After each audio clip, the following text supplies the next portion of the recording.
My grandfather used to say that small airports keep secrets better than big ones, because nobody is around long enough to ask questions. I think about that a lot now, especially with this kind of true scary story, because that line should have warned me off the job before I ever drove out to Cinder Hollow. Before any of this, I worked tower relief shifts at a regional airport outside Cincinnati, the kind of place where you learn to read people in 3 seconds flat, or you get run over. My supervisor, a woman named Denise, chewed gum hard enough to hear it over the radio chatter, and she always finished every difficult phone call the same way, repeating the caller's last sentence back to them in a flat voice before hanging up gently, like she was returning something fragile. I thought that was just a tick. Now I think it was the only way she knew how to end a conversation without losing her temper. I left that job for a place in the Appalachian foothills of West Virginia, a single runway strip called Cinder Hollow Airfield, because the listing offered nearly double my old pay for a graveyard shift, and because I was tired, the kind of tired that makes a stranger's promise sound reasonable. Not a glossy regional hub, not a terminal with a coffee counter and a security line wrapped around the corner, not even a paved employee lot, just gravel and a windsock that never seemed to move. The man who hired me, a wiry sunburned guy named Dale, met me for exactly 4 minutes before handing me my badge. He had a habit, I noticed even then, of tapping 2 fingers against his sternum whenever he said something he didn't fully believe himself. He did it when he told me the airfield was quiet at night. He did it again when he said I'd have backup if I ever needed it.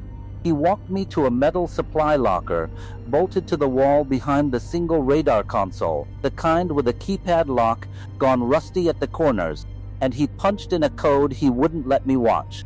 Inside, taped to the underside of the locker's top shelf, was a logbook with a cracked spine, and folded into the back cover, a single sheet of paper gone soft at the creases from being unfolded too many times. He set it on the console in front of me and said, "Read this before sundown, and don't improvise." The first line was typed in a font too small for the page. Rule 1. If the wind chime outside the fuel shed stops moving on a night with no wind, do not go near the fuel shed until sunrise. I read it twice.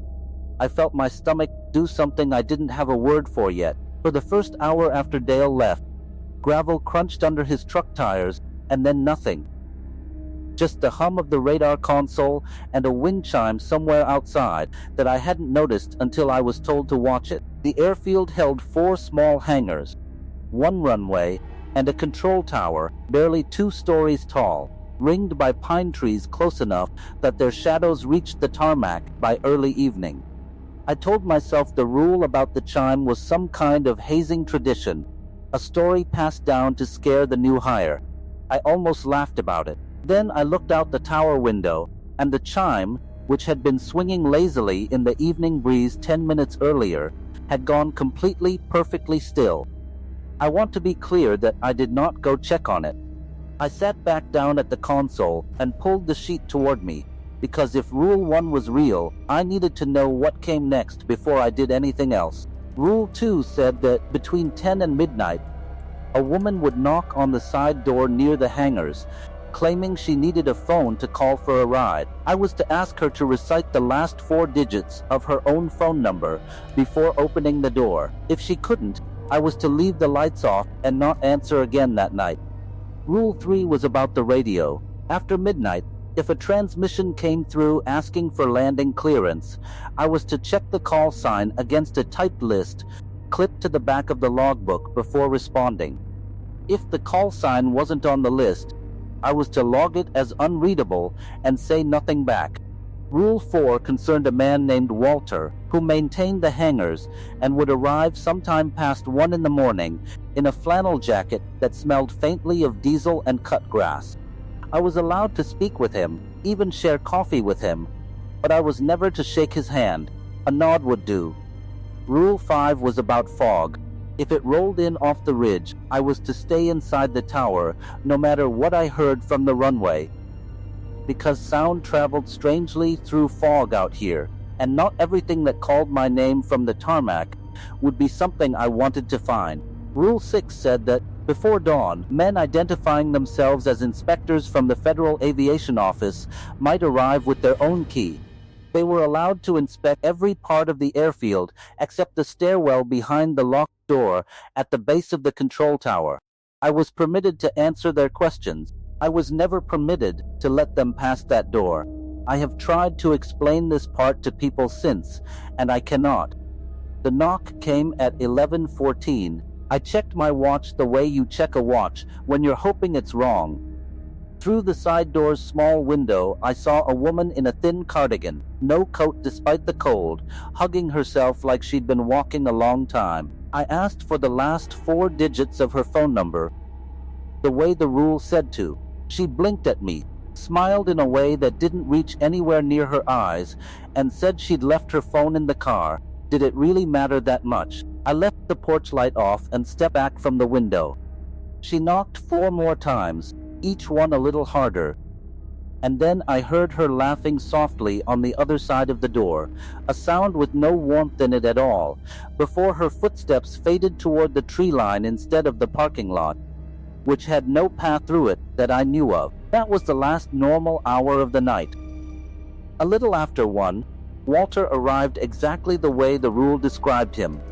Flannel jacket, the smell of cut grass, even though nothing around the airfield had been mowed in weeks. He poured 2 cups of coffee from a thermos he carried in his coat without asking if I wanted any, and set one down in front of me with a nod.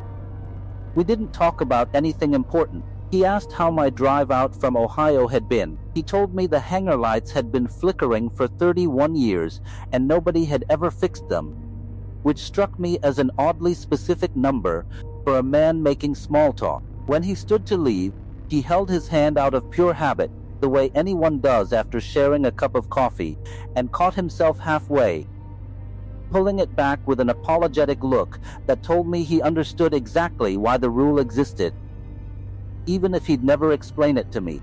The fog came in just before 3, thick enough that the runway lights turned into smeared orange smudges through the tower glass. I kept my eyes on the logbook and not the window, the way Rule 5 told me to, but I couldn't block out what started drifting up from the tarmac.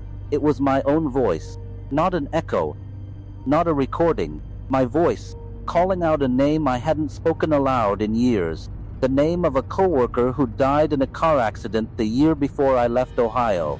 I gripped the edge of the console and did not move toward the stairs. The voice called twice more, getting closer to the base of the tower, before the fog thinned just enough for the runway lights to sharpen back into their normal shape, and the voice stopped with them. I did not sleep that night, or any night since, the way I used to. At 5:40, 3 men in plain jackets let themselves in through the front entrance with a key that wasn't supposed to exist. Flashing credentials I had no way to verify and didn't try to. They walked the hangars, checked the fuel shed, asked me how many people I'd seen since Dale left. I told them the truth.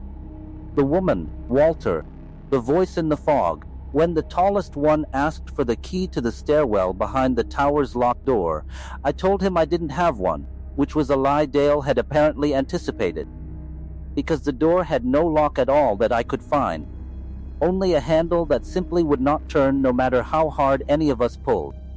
The man stared at that door for a long time before he finally told his team to move on without it.